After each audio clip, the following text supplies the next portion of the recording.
Hey there guys, it's DMO73 bringing you the top 8 footage, some of the top 8 footage from Caturday. This is me versus my buddy Josh, who you've seen on the channel before. We both made it into top 8. After Swiss, I was in 4th place and he was in 5th, so we got paired up. We're both playing the literally exact same deck, Odd Grimm. We brewed the list together, so we are playing card for card, same list. I showed the die roll there. I won first with a 12 to his, I think, 3 or 4.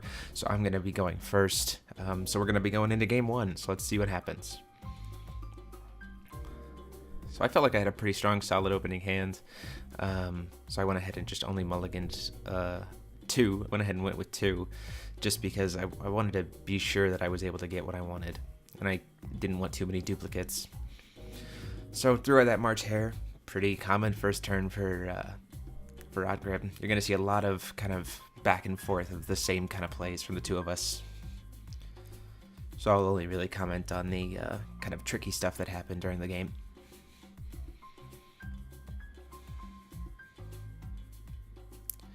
So he just quickly wipes my board with that Thunder, because he doesn't want me to be able to get the damage in, and he knew that he has that Hunter in Black Forest, wouldn't be able to do enough.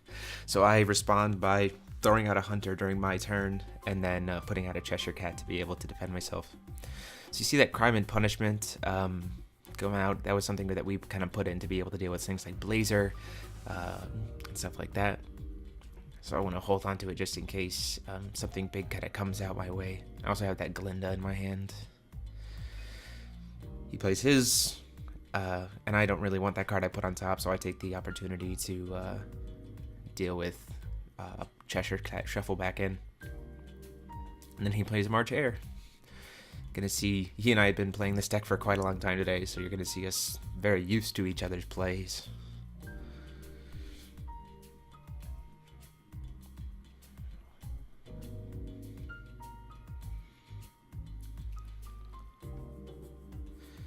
So I paid you to get that Glinda and get that extra 300 damage in, because I made it unblockable.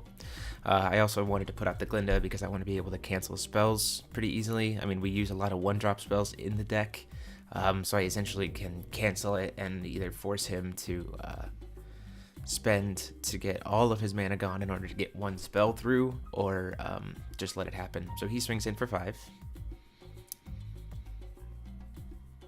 I let it go through. He reveals Hunter in Black Forest. I'm thinking about maybe whether or not I want to respond to the attack now that we're moving into it, but I decided to take the damage, putting me down to 35.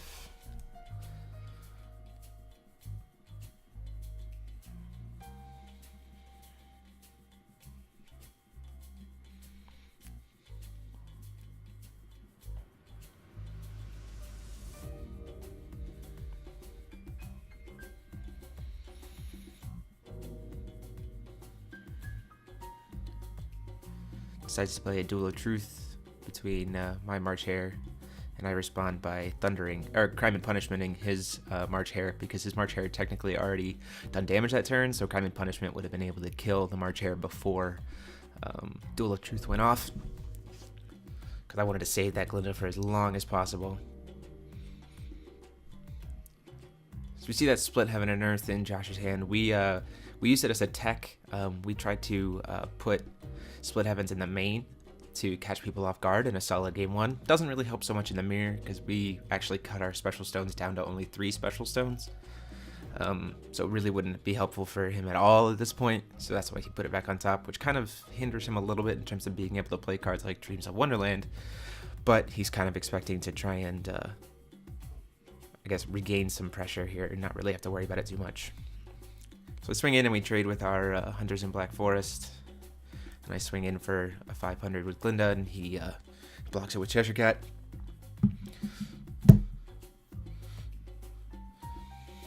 And then after shuffling in his Cheshire Cat during his end phase, he's going to pitch his Hunter in Black Forest for that last mana to grab a card out of his hand. Probably grabbing a Cheshire Cat, I can imagine. Possibly grabbing his own Glinda. It looks like we only ran 1, and in the mirror it's actually more effective than you would think, but he goes ahead and grabs with the kind of staple card for right now, going into this turn, has the Great Magician, so that he can start searching for his 1-drop spells.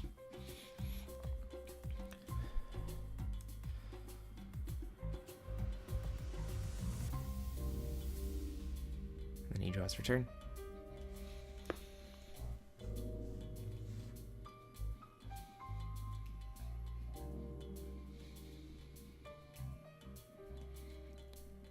Stepping down 4 for an Etna, because he wants to lock down my Cinderella. But during the end phase, I Dreams of Wonderland and bounce it back. My Tinkerbell. But in the end phase, I just saved my spell. There's our little tech. We used the Little Red the Pure Stone. We used it to be able to pump up different kinds of resonators to be able to trade easier. I think I called it Blue. I can't quite remember what I called it at this point. It's a neat trick that allows us to get over things like Thunder, or allows us to get past things in the main, like I think we'll see what I decide to call it based on what spells lineups I have left. I think I did call it Blue. Yeah, so I used my Oz to grab that Dreams of Wonderland. So now I'm just going to be able to put in free damage. And I'll go ahead and spend it to play some Cheshire Cat, because I want to make sure I get my spells off the top. Looks like I set a Rapid Decay back on top, because at this point in time it's not really pointless. It's not really, Rapid Decay off the top. So 500, 500, and then 1,000, so a quick 2,000 damage that he can't really stop, putting him down to 14. He hits his Little Red stone. So the score right now is 35 to 14. So I'm pretty confident. I got spells in my hand. I got a 1k Tinkerbell on board. And I've got a good wall of defense up. Throws out his Cheshire Cat to get a draw in. That was me. Cosmore came over, Matt Cosmore of Force of Will US, who's head judge of that day. He actually came over and was wondering why we were running Little Red the Pure Stone. So I was explaining to him our strategy with that, of being able to pump stuff up. Yeah, Josh and I were both kind of talking to him, explaining why in our version, Little Red the Pure Stone works really nicely. So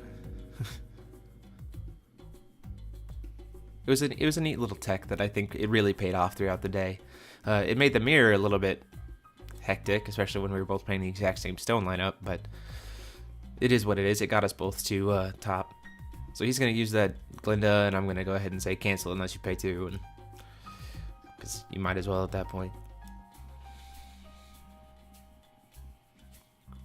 Throwing out a Grim Search. At this point in time, I believe he just wanted to wall up. Yeah, so he grabs a Cheshire Cat. He wanted to be able to wall up so that next turn I couldn't swing in for the full damage in game.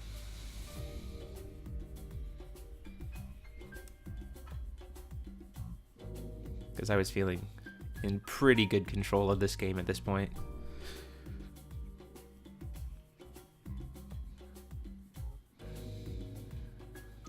Throws out a Hunter in Black Forest again to get that extra creature on board.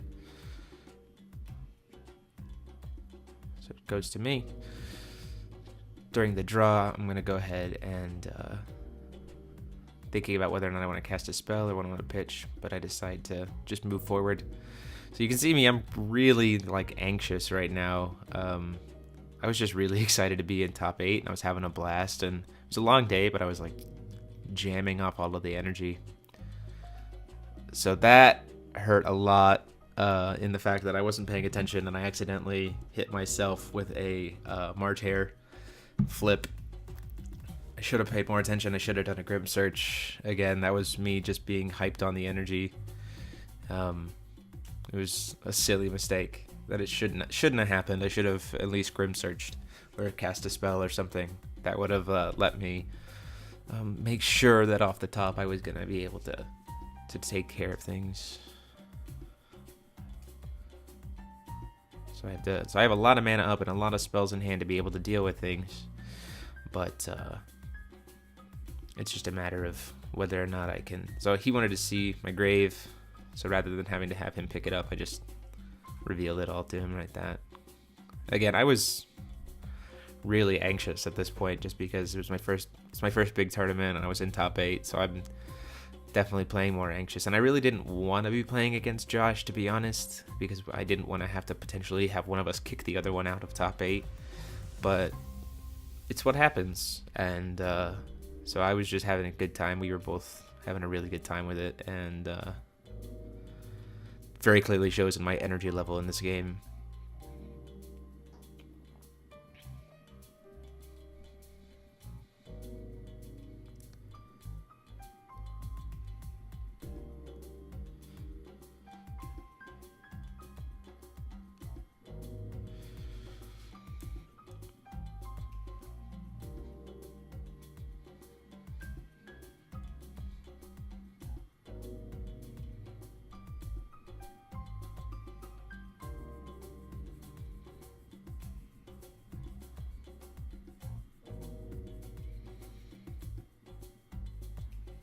In the end phase, I'm gonna Duel of Truth between my Tinkerbell and his I do it between the two Osses because I want to save Tinkerbell if I can. Oh, then I decide to switch it, and he Dreams of Wonderland's my Tinkerbell, so I let the Tinkerbell bounce back to my hand. So now he's tapped out, and I'm gonna be able to draw in. I know I have that Tinkerbell in my hand, and now I don't want it. Essentially did its job, so now I want to be able to try and close out this game a little faster. I drew into that Split Heaven and Earth, so I'm even thinking now that I could potentially hit burn range, get enough damage into to do burn.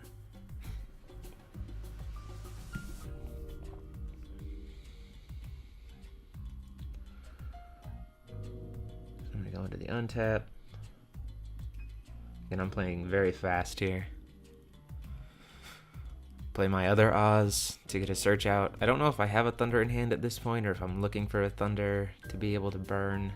I'm trying to calculate whether or not I need damage. Whether or not I can get lethal this turn.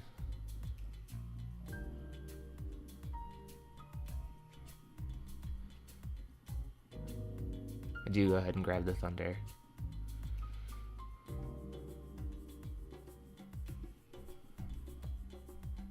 And so at this point in time, I'm telling Josh that we both know each other's decks, and so he's even asking me, like, do you have lethal at this point?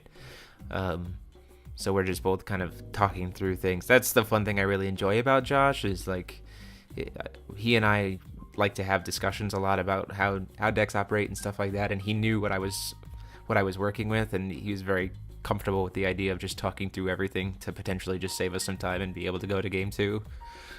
So just talking about all the options, especially that he was tapped out. He didn't reveal any kind of information to me with it. It was just kind of that idea of, like, you know, stating I have lethal and going through. But he's a very good guy, very fun match to play. This was my 3rd time playing the mirror match all day, so don't really like the mirror at all.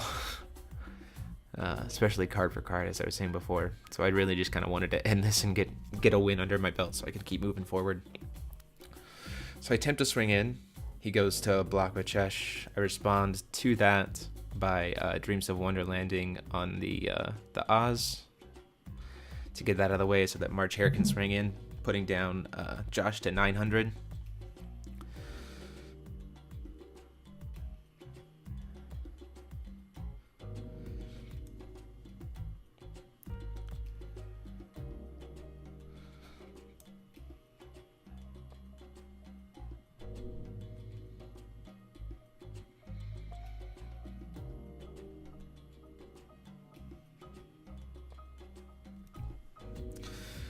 So Josh has that card in hand, that Glinda in hand. And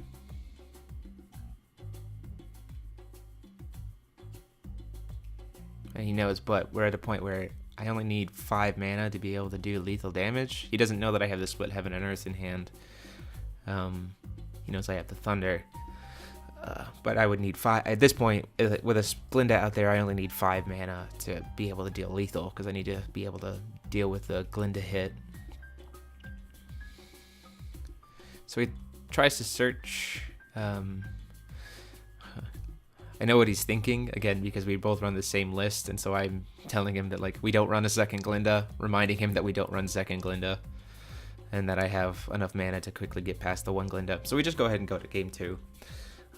Very solid game. He had a split Heaven and Earth too, so I just got that extra early game pressure with the solid bounce from the Etna with the Tinkerbell to seal the game. So going into game 2, I believe both of us had sided 6 cards. We were expecting the mirror a lot, so we both had a pretty heavy sideboard option for the mirror. Things like Little Dread, taking out the split Heavens and Earths, because those would become pointless, putting in more Glindas to be able to get past all the Cheshire Cats.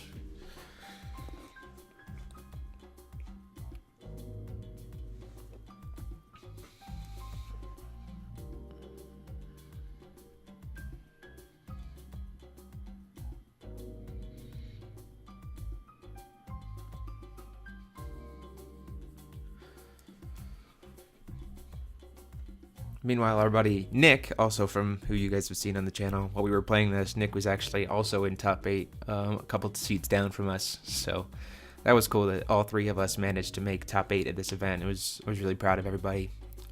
So he plays that first turn Tinkerbell, which was kind of an interesting play considering he's going against the mirror.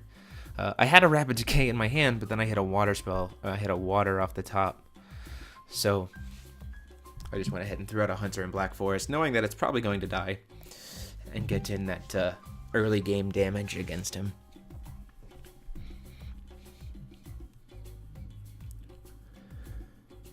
So a Cheshire Cat, I assumed that there was like a Rapid Decay or something coming out, but made more sense for him to play Cheshire Cat. So he sets, you see that Little Dread in his hand. Yeah, Little Dread is very powerful in the mirror.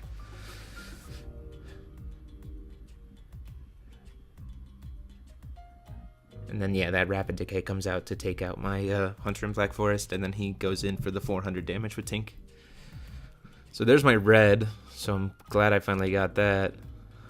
I throw out my March Hare, and then try to back up my March Hare just by leaving some mana open for a spell. I believe I had drawn into a Dreams of Wonderland at that point. So I have a Tinkerbell in hand as well, so I'm kind of maybe hoping to do a repeat of what happened last time of just being able to establish a huge board and then put Tinkerbell on to kind of finish things off.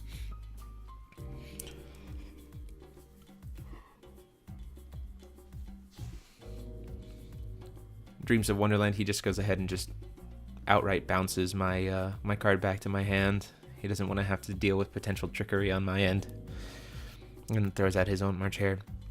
So that's an 800 damage to me, just putting me down to 28, really. Or he attempts to do 28, but I go ahead and use my Dreams of Wonderland to... I don't want to have to take that much damage. So setting it personally 36 to Josh's 37. So what was I saying about establishing a big board? I throw out March Hare, Tinkerbell, putting 2 500s and a 600 on the board. I know that probably next turn I'm going to see an Oz come out, which is okay for me. But actually what I see is I see a Little Dread, and he burns my Tinkerbell for 600. And then swings in. I believe I just let that go through. A really well played Little Dread at this point. There's my Little Red the Pure Stone. Not really what I wanted to see, but I'm able to put out my Oz. See, my Little Dreads are in there as well. And then I grab a Dreams of Wonderland. So the thing about the mirror match that's very interesting is Dreams of Wonderland almost becomes kind of pointless because a lot of us have those enter effects. So hitting things like March Hare, Tinkerbell, stuff like Hunter in Black Forest, like those things are fine. But hitting stuff like Oz, Little Dread, it just serves to even penalize, almost kind of hurt myself more, because they'll be able to get, my opponent will be able to get those cards back to use again. So he goes into tent to block, and I let that go through. So I swing it again, blocks with the Cheshire Cat.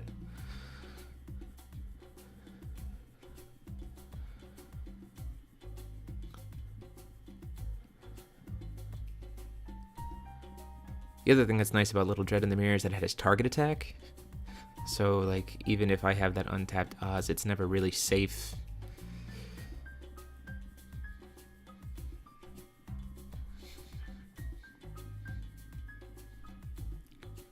This goes in to kill my Oz.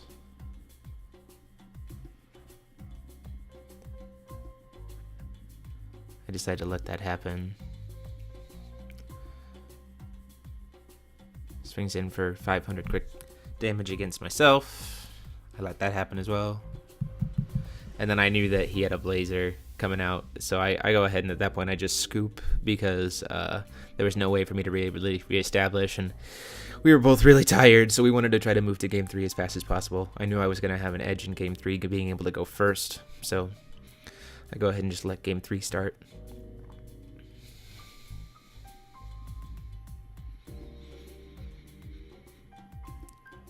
Hit a redstone off the top, being able to throw out one of March Hare, thanks to Grimm's special effect there. I believe for game 3, I actually sided in more flame removal, hate kind of stuff, just because I needed things like Crime and Punishment. I was more worried about cards like Crime and Punishment and stuff like that. Or I wanted to utilize Crime and Punishment a little bit more to deal with things like Blazer or Little Dread. So he lets that 500 damage go through, putting it to 40-35, and I play that Tinkerbell and leap a stone up to try and kind of defend myself if I need to. Rapid Decay quickly comes out. We see that all the time, killing Tinkerbells. Rapid Decay is a very, very powerful card this format, as I've said before. Strong proponent of it. And then he plays his Tinkerbell. It's not necessarily a huge threat to my March Hare, other than the fact that it's a... I also grabbed an Eyelid Pilot because I want to be able to tap down stuff. So during my draw phase, I actually, at this point in time, had no need for it. So I discard it to try and grab a Cheshire Cat. The Pilot was one of our fun techs. We knew that having another 800 creature that can tap something could potentially change the game. In hindsight, I actually realized that you'll see later that effect could have been useful, but it is what it is, and you can't ever go back. So I throw out my Cheshire Cat, my censored full arts. I was really bummed that day because my 4th censored full art hadn't quite arrived in the mail yet, and so I had to play with 3 of them, and my OCD was killing me.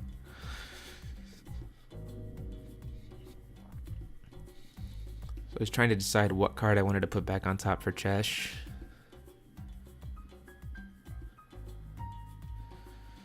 And then I as well threw out a Rapid Decay as a quick answer to Tinkerbell. So Blazer is on the top, and I was able to get another 500 damage in. And then as always, I try and leave that 1 mana up just to be able to respond to what Josh has.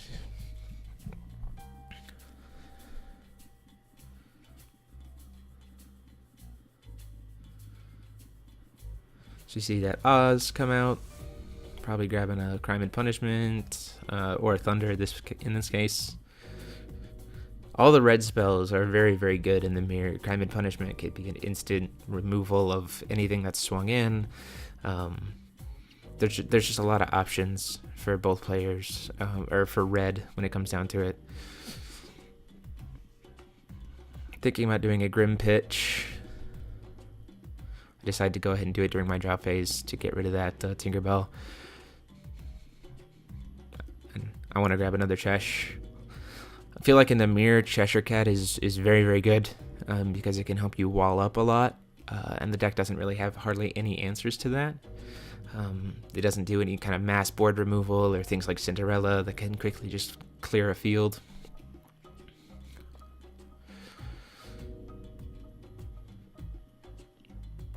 So I'm sitting at 4 mana, so I can kind of respond with the Oz play, which would be pretty typical.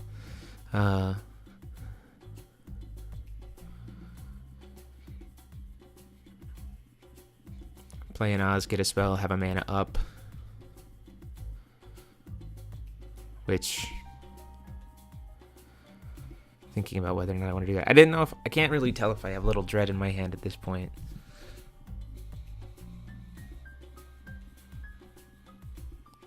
Yeah, I played Cheshire Cat actually.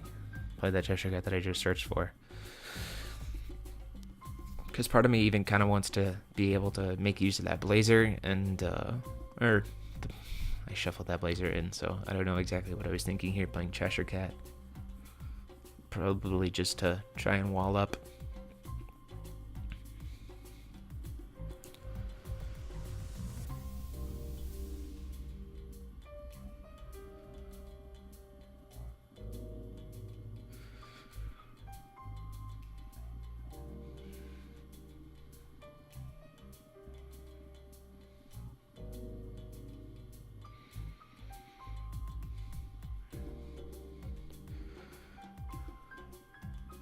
Attempt to swing in, revealing that Blazer.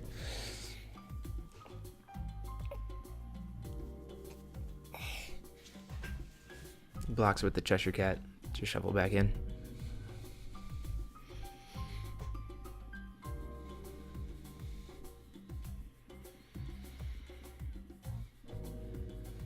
Play another March Hare.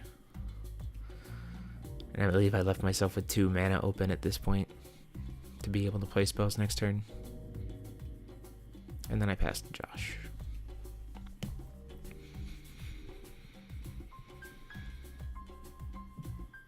So I do feel like I have board advantage at this point, but the thing is, and I have some, I have mana to be able to burn for different spells, but the thing is, all of my 1-drops are very, very weak right now, and I know he is a Thunder, so it's almost a point of where there's almost really no guaranteeing that anything's going to truly stick around. So I block with the Cheshire Cat. I don't want that Oz attack to go through. I want to try to keep those March Hares alive as long as possible.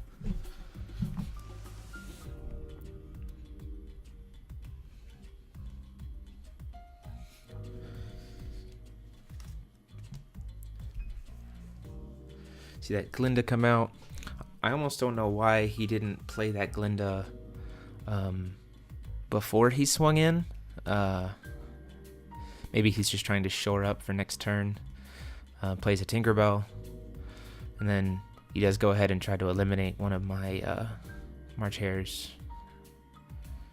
with that Thunder. So I'm thinking about responding. I have 2 mana up. Thinking about whether or not I want to go ahead and let that happen. So I do. Drawing. That Blazer is now gone. That Blazer. So I'm doing a Grim Pitch during my draw phase, making use of that mana to grab my favorite card ever, Cheshire Cat. Played a lot of Cheshire Cats this game. I played a lot of Cheshire Cats the whole day. Really helped to kind of shore up my defenses. It's been weird. It's that weird point where when you're playing the mirror and you can keep your opponent consistently tapped down. And then also during the draw phase. Oh, no, not during the draw phase.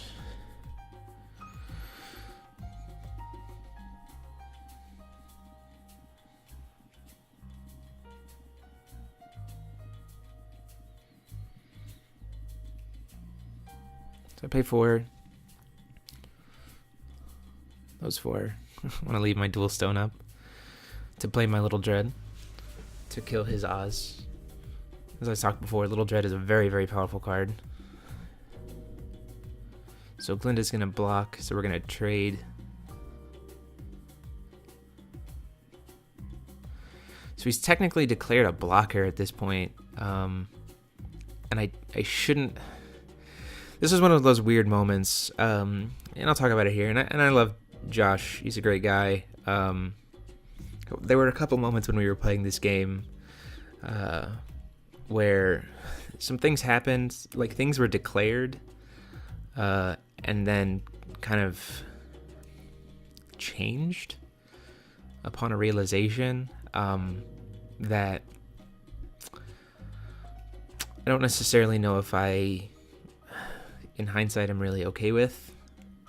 But, I mean, it is what it is, and I can't really change it. So I attempted Dreams of Wonderland. So he in response to the attack. So he banishes that Glinda. And so I block with the Cheshire Cat once that attack is not going to go through. So now we've kind of cleared both players' boards, so Cheshire Cats are no longer going to be able to shuffle back into the deck.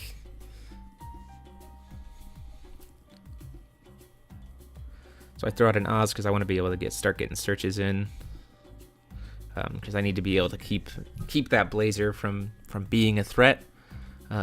So I reveal that Crime and Punishment, because Crime and Punishment just says no to Blazer. In actuality, I probably should have grabbed Dreams of Wonderland, but I think I might have already even had one in hand. So then I play good old Cheshire Cat to shore up. You see that Rapid Decay that I've drawn into, so now I'm sitting on 2 Crime and Punishment. Rapid Decay is pretty much dead at this point because we're going into the high creatures. So I get that 800 damage, putting Josh down to 22 from Little Dread.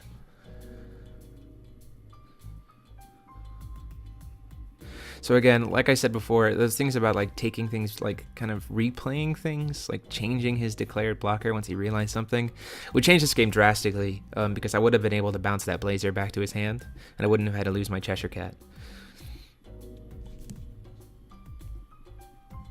So, you know, I've talked about it. Really nothing else I can do, because it is, I could have been a Rule Shark, but it was a friendly game, and I was just happy to be in top 8. So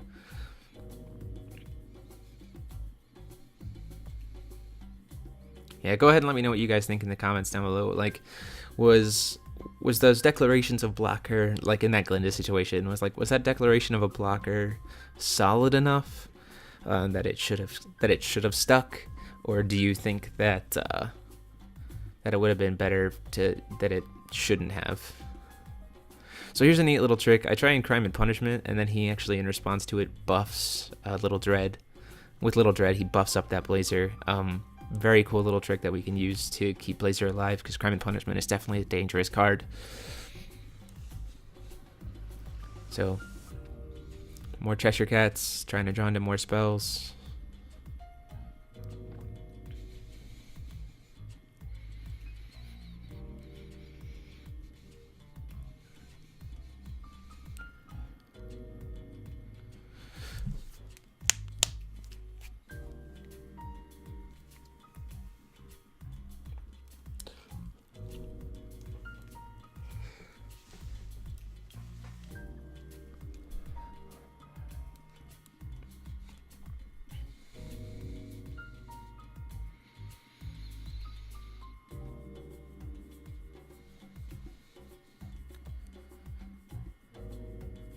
So I'm thinking about trying to make some interesting plays with Little Dread right now. I have Dreams of Wonderland in hand. I have that Little Dread. I've got to deal with an Oz. He's got that Blazer on board. Trying to remember whether or not I attacked with Little Dread first. This was one of those moments where like the anxiety of it kind of got to me. I think. So I do swing in with Little Dread, which takes a block from Cheshire Cat. Does not get shuffled back in. I stop him right before, or I try to stop him. We had a misplay there, definitely. Cheshire Cat should not have been shuffled back into the deck due to Blazer. So I actually I should have caught him on that.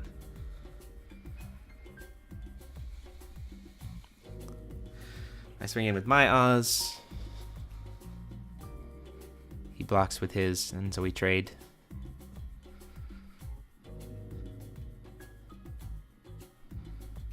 And Crime and Punishment during the end phase. But I use Dreams of Wonderland to try to bounce it back to my hand. Again, like I said, we messed that up. That Cheshire Cat should not have been shuffled in. Blazer removes all cards. And you see that stack of stuff that he's actually been removing.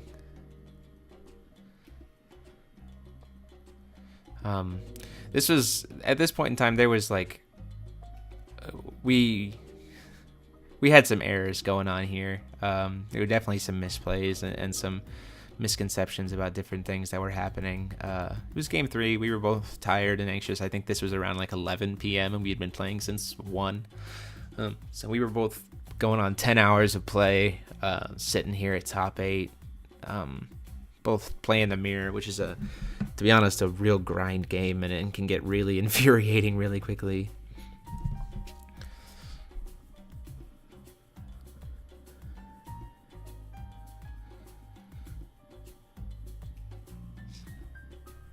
So now I'm being really ever mindful of making sure that we get those discards right, because the card order could have definitely changed if he hadn't shuffled that Cheshire Cat in. Like, there was a lot of stuff that happened that really could have changed the way this game went.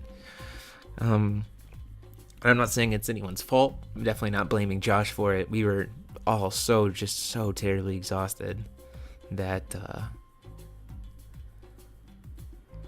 I blocked with Cheshire Cat.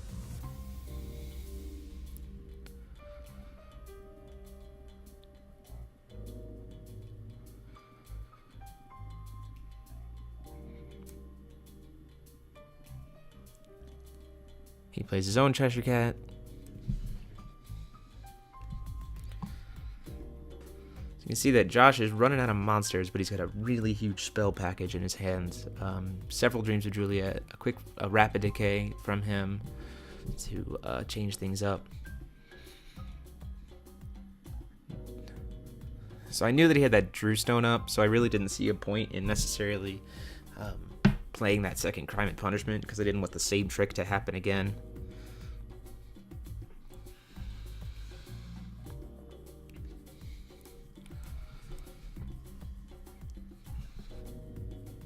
So I didn't have my little red stone up, which was really kind of unfortunate.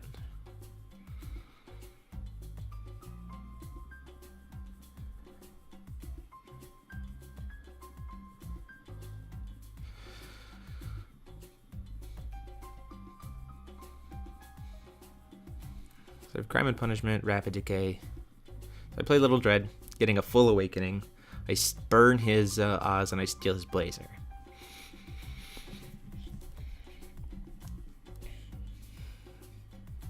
So he blocks with the Cheshire Cat. I attempt to Crime and Punishment, my own card. Not revealing my hand. And then Josh actually catches that he can still pump it up with Little Dread, or with Little Red the Pure Stone.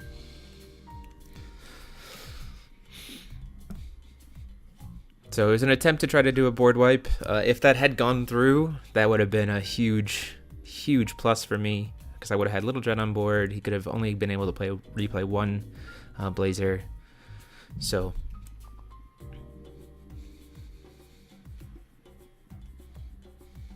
I go ahead and take the 1100 damage from that, putting me down to 29.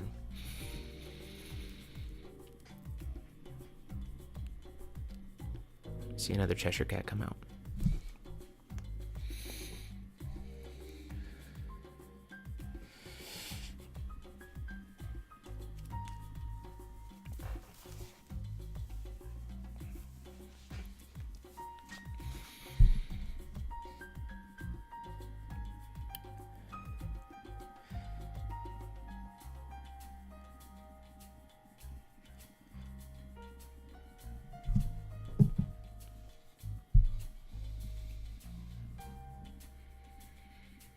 So yeah, as I was saying before, there were definitely some things that happened in this game that would have, I think, drastically changed the game state one way or the other if we had kind of done them correctly or followed through with certain things. So let me know what you guys think about that. Really, you know, what would you have done in that situation? Would you have, would you side with what Josh was doing in terms of changing that blocker once he realized what was going on, or would you just have called it a misplay and had him have to deal with that? So this is a pretty neat trick here that we've done before. We use Dreams of Wonderland to bounce Blazer back to hand and then just immediately replay the Blazer in hopes of being able to get a second attack in, or just being able to throw up that blocker. So I go for a Grim pitch. At this point in time, I wish I hadn't wasted those crimes in punishment, because that little dreadstone is down, but I'm trying to count up my stones, figure out exactly what I need to do next.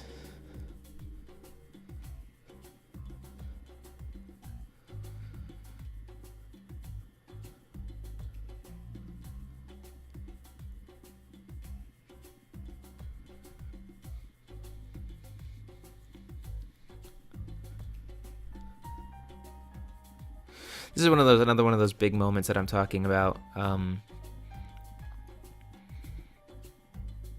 start dropping cards. This is another one of those big moments that I'm talking about in terms of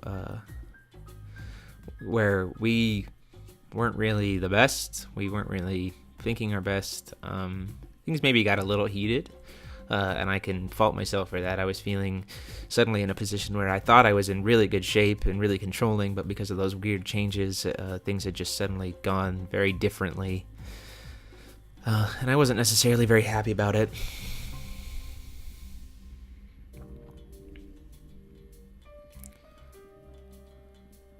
So I kill the Cheshire Cat. He goes to block. I bounce my Cheshire Cat back to my hand, or my little dread back to my hand. So now Blazer has been tapped for the block.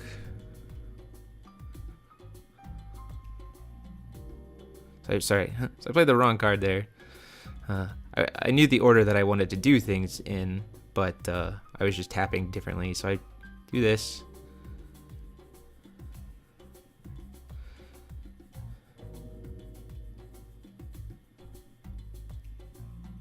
So I got heated because I mixed what he was doing. He's doing it in response to me actually playing Glinda, as opposed to me the enter effect. So I was attempting to cancel. I wanted to make his Blazer unblockable, because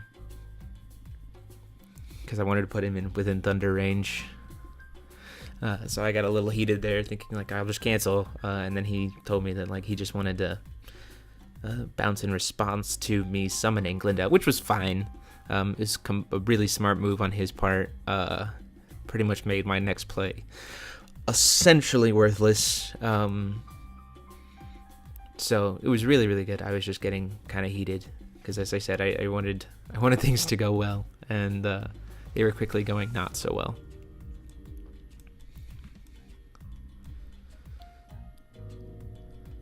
So all I have in hand is a Rapid Decay and a Little Dread. Really not what I want to be dealing with here. And Josh has a handful of spells and a Blazer, as I see. I knew I'm going to be drawing into Blazer next turn, but it doesn't really help me much.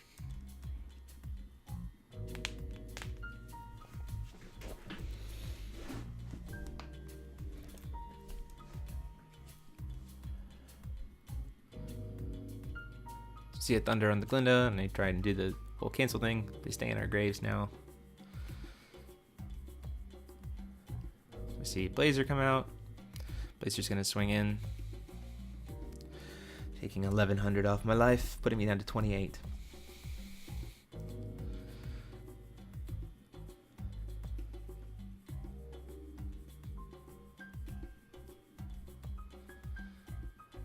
Passing to me. So I'm drawn into that Blazer.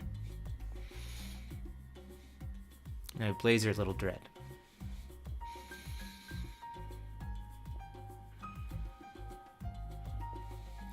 At this point in time, I am now at 10 mana. I am completely solid. There's my final stone, my little red the pure stone.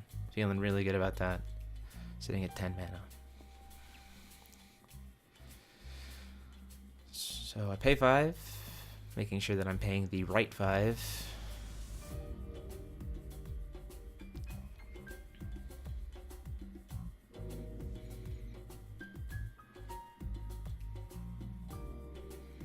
Play Little Dread and steal his Blazer.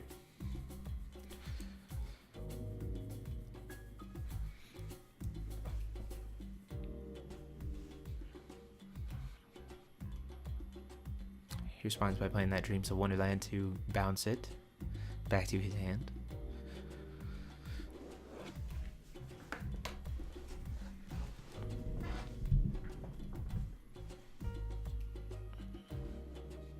And I'm thinking about what I want to play next, because I know he's got those 2 stones up, but I just go ahead and say I got to at this point because I have no spell lineup, so I play my own Blazer and swing in. Blocks with the Cheshire Cat.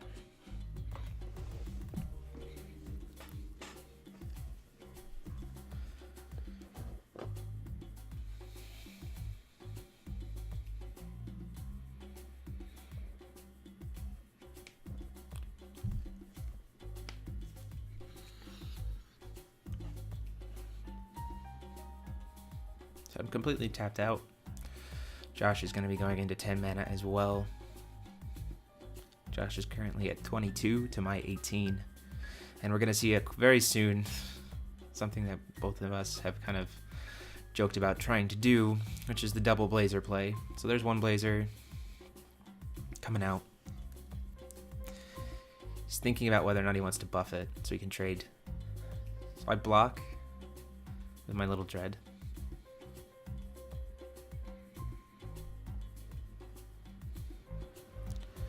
Second Blazer comes out and he brings it in. So this is another one of those moments where we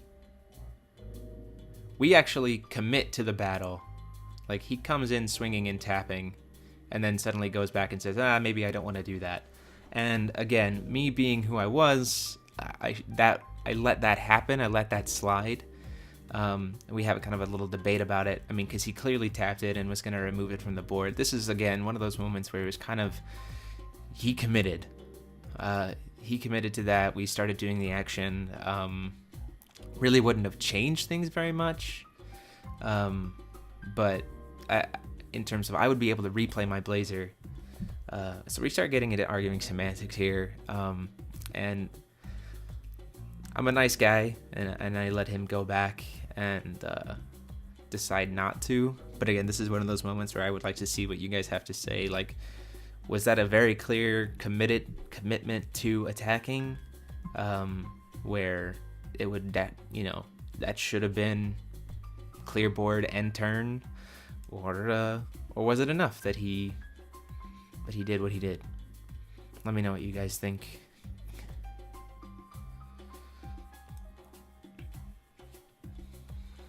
So I think I'm looking at my hand, and I go ahead and just admit defeat at that point, because I have a Rapid Decay and a Thunder, and there's no way I can get lethal. And I know that next turn he's got it. So I go ahead and just scoop to him to push him into top 4. So we're talking a little bit more about that situation, but in the end, it was all good. It was phenomenal games both ways. So as always, guys, this is DMO73. Check in tomorrow for top 4. So this is DMO73 signing off.